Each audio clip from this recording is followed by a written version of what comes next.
Al-Quran ya, surat Al-Alaq. Langsung dihafalkan, dipahami.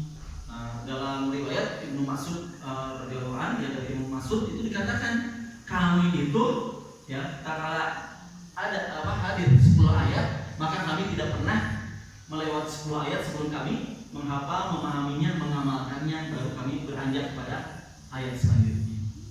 Nah, jadi inilah ya, jadi mereka itu merasakan betul-betul ini kalamullah, merasakan itu wahyu dari Allah Subhanahu wa taala.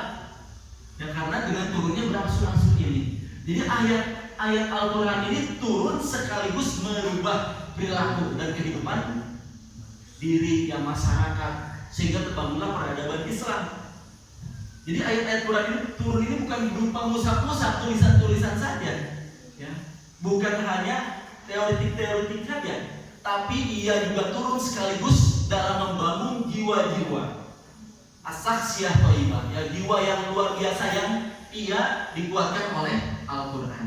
Nah, kita lanjutkan, silakan next ya. Nah, ini surat Al-Alaq ini ya, ini dipercepat saja. Nah, teruskan. Nah, ini terus ya, ini kita tidak bahas. Kita tidak bahas ya, ini sudah kita maklum semua ya. Nah, jadi kalau kita lihat, nah ini ada perenungan ya, yang disampaikan oleh Said Qutb dalam kitabnya Fi Zilalil Quran ya. Nah, apa sih hakikatnya? Allah yang Maha Agung, Maha Berkuasa dan yang Maha Besar, yang memiliki seluruh alam ini telah sudi dan berkenan memandang kepada makhluknya yang bernama manusia yang duduk tersorok di satu sudut alam buana, yang namanya hampir-hampir tidak dilihat bumi. Lalu ia muliakannya dengan memilih salah seorang dari makhluk ini untuk menjadi pusat pancaran nurnya, hasanah hikmatnya, tempat turun kalamnya yang suci, dan pelaksanaan perencanaan-perencanaan yang dikehendakinya terhadap makhluk manusia ini. Jadi ayat-ayat Al-Quran ini luar biasa ya. Makanya lau anzalna hada Quran ala jabalin la ra'aitahu khashi'an mutasaddian min khasyatillah ya. Wahyu-wahyu kalam Allah ini ya, tadi kalau diturunkan kepada gunung mereka akan hancur gitu ya, karena takutnya kepada Allah. Nah, turun Al-Alaq gitu ya, itu mensibgoh jiwa-jiwa mereka, cara pandang mereka, hidup mereka ya, dengan ayat ini gitu ya. Sehingga rahimahullah, nah kita lihat berikutnya ya. Nah, jadi dengan ayat Al-Quran yang turun ini ya, Al-Alaq ini, maka berubahlah arah perjalanan manusia ya, minar zulumati ila nur ya. Nah, dari kegelapan pada cahaya, dari kesesatan kepada petunjuk, dari bimbingan hawa nafsu kepada bimbingan wahyu, lalu terbentuklah umat ya. Sehingga ya sampai di Makkah berapa tahun? 13 tahun gitu ya. Nah, 13 tahun turunlah ya ayat-ayat ya, surat Makkiyah gitu ya. Nah, setelah itu di Madinah. Nah, jadi ayat turun itu seiring dengan perkembangan tumbuhnya masyarakat Islam, tumbuhnya syakhsiyah thayyibah, pribadi yang semakin baik, munculnya usrah thayyibah, keluarga yang semakin baik, yang semuanya dibentuk, dibangun oleh Al-Quran. Kan Rasulullah SAW itu karena khuluquhul Quran. Yang kala Aisyah radhiyallahu anha ditanya, bagaimana akhlak Rasulullah? Ya, akhlak Rasulullah SAW itu adalah Al-Quran. Nah, jadi Al-Quran itu menjadi ayatun bainatun fi suduril ladina utul ilma.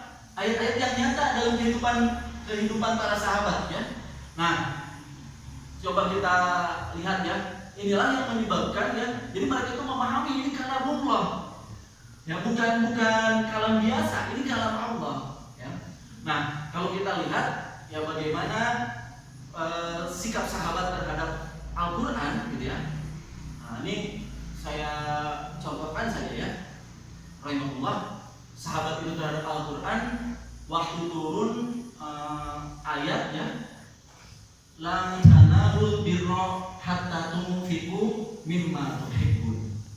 Ya, turunlah ayat ya, yang mengatakan tidak sampai kepada kebaikan yang sempurna sampai engkau menginfakkan apa-apa yang kau cintai. Nah, tak kala ayat ini turun, maka itu turun keimanan kepada hati para sahabat. Sehingga datanglah saat itu Zaid bin Harithah datang membawa kudanya, ya, kuda yang terbaik, ya, yang dia cintai. Kalau pemuda sekarang apa nih? Apa? NMAX atau itu? Nah, itu datang Zaid bin Harithah yang gagal datang membawa kudanya yang bagus ini, ya. Datang kepada Rasulullah dengan bersegera. Ya Rasulullah, ada apa? Zaid bin Harithah. Kata Zaid bin Harithah, telah sampai kepadaku wahyu dari Allah Subhanahu wa taala darimu, gitu ya. Bahwa sesungguhnya laisal birra an tuwallu wujuhakum qibala lan tanalu birra hatta tunfiqu mimma tuhibbun. Aku memiliki kuda, ya, yang aku cintai, harta yang aku cintai ini kudaku ini, ya Rasulullah. Maka aku infakkan apa yang aku cintai ini kepadamu, ya Rasulullah, untuk digunakan di jalan Allah. Nah, itu indahnya ayat-ayat Al-Quran saat itu. Indah nggak nih kalau para ini di rumah kasir ini mustaminya seperti itu, ya? Mau datang berbondong-bondong gitu ya, saya ingin mempraktikkan ayat ini, ya? Ada yang bawa apa gitu ya? Nah, ya, dia tidak harus bawa mobil, bawa yang diserahkan, ya. Yang mungkin tadi apa harta yang bisa diberikan. Nah, sahabat itu seperti itu, ya. Terus datang lagi saat itu Abu Talha datang kepada Rasulullah, ya Rasulullah, ada apa? Wahai Abu Talha, aku telah mendengar, ya, darimu ayat Al-Quran, karena birra hatta tunfiqu mimma tuhibbun. Adapun harta yang aku cintai, ya Rasulullah, itu adalah bayruha. Nah, bayruha itu apa? Nah, ini bayruha itu kebun, ya, kebun yang indah yang dimiliki Abu Talha. Aku itu harta yang ku cintai, maka aku infakkan. Silakan kau gunakan di jalan Allah, ya. Nah, itulah sikap mereka terhadap Al-Quran ini, ya. Mereka betul-betul mendengar dengan keimanan. Nah, makanya disebutkan oleh sahabat, ya, disebutkan Ibnu Umar, ya, mengatakan, ya, Ibnu Umar mengatakan, ya, mengatakan bahwa kami dahulu itu sebelum datang Al-Quran itu kami dengan keimanan, ya. Jadi kami itu iman dulu sebelum Al-Quran. Sehingga tak kala Al-Quran datang kepada kami tadi menghalalkan apa yang dihalalkan, mengharamkan apa yang diharamkan, kami mengerti, ya, dan kami harus berbuat apa, ya, dengan ayat-ayat Al-Quran ini. Nah, tapi akan datang suatu generasi, kata beliau, ya, itu mereka yang Al-Quran itu datang tapi iman mereka belum ada, gitu ya. Nah, sehingga apa? Sehingga mereka membaca Al-Quran dari surat Al-Fatihah sampai surat An-Nas, tapi mereka tidak menemukan mana yang halal dan yang haram. Tapi mereka tidak menemukan bagaimana harus bersikap, bagaimana mereka harus menegakkan, ya, ayat-ayat Allah, mengamalkan ayat-ayat Allah dalam kehidupan mereka, ya. Nah, itu seperti itulah perbedaan kita dengan sahabat, ya. Dan sampai dikatakan juga oleh Ibnu Mas'ud, dahulu itu kami ini dahulu sangat sulit menghafal Al-Quran. Sahabat itu sulit, ya, menghafal Al-Quran. Sahabat itu sulit karena banyak juga, ya, memproduk kosakata dari Al-Quran yang baru, ya. Nah, mereka sulit, tapi kami mudah menghafalkannya. Nah, kata maksud itu, kami mudah mengamalkannya. Al-Quran itu kami amalkan. Nah, tapi, ya, generasi ini, kata maksud itu mereka mudah menghafalkan Al-Quran, ya. Mereka mudah menghafalkan Al-Quran, tapi mereka susah mengamalkan Al-Quran. Kita lebih hebat lagi, ya. Kita gimana? Susah ngapalin. Nah, itu masalah itu, ya. Jadi, nah itu ini Al-Quran itu, ya. Nah, hati-hati dari sini, rahimahullah, ya. Apa pelajarannya, ya? Apa yang harus kita pahami dari peristiwa nuzulul Quran yang begitu besar ini, begitu agung ini, ya? Peristiwa turunnya Al-Quran, ya, secara berangsur-angsur itu juga harus kita rasakan, ya. Jadi turunnya Al-Quran ini sudah selesai belum? Turunnya Al-Quran ini sudah selesai belum?